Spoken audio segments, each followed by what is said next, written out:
തിരുവനന്തപുരം വർക്കലയിൽ ഓട്ടോ തൊഴിലാളികൾക്ക് ക്രൂരമർദ്ദനം. പാപനാശം സ്വദേശികളായ 2 പേർക്ക് കുത്തേറ്റു. ആക്രമണം നടത്തിയ വക്കം സ്വദേശി സുരേഷിനെ വർക്കല പോലീസ് ബലപ്രയോഗത്തിലൂടെ കീഴ്പ്പെടുത്തി.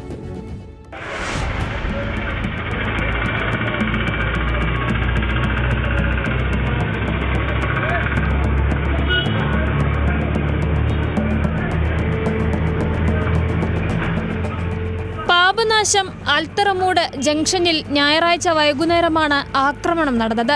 ഓട്ടോ തൊഴിലാളികളും വർക്കല സ്വദേശികളുമായ സുരേഷ്, സന്ദീപ് എന്നിവർക്കാണ് അതിക്രമത്തിൽ പരിക്കേറ്റത്.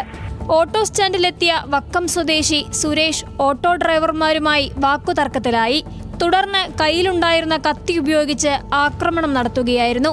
വർക്കല സ്വദേശികളായ സുരേഷിന്റെ നെഞ്ചിലും സന്ദീപിന്റെ മുതുകിലുമാണ് കുത്തേറ്റത്.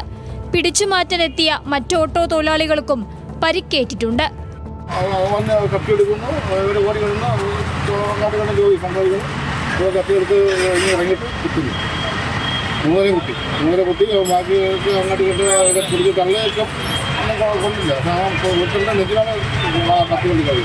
പ്രദേശവാസികൾ വിവരമറിയിച്ചതോടെ വർക്കല പോലീസ് സ്ഥലത്തെത്തി ബലപ്രയോഗത്തിലൂടെയാണ് വക്കം സ്വദേശി സുരേഷിനെ കീഴ്പ്പെടുത്തിയത്.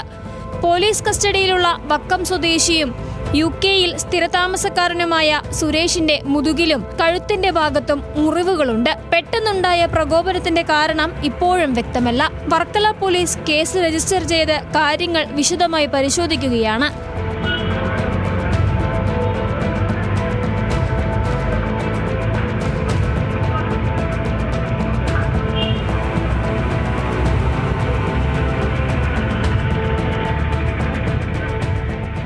ന്യൂസ് മലയാളം, തിരുവനന്തപുരം.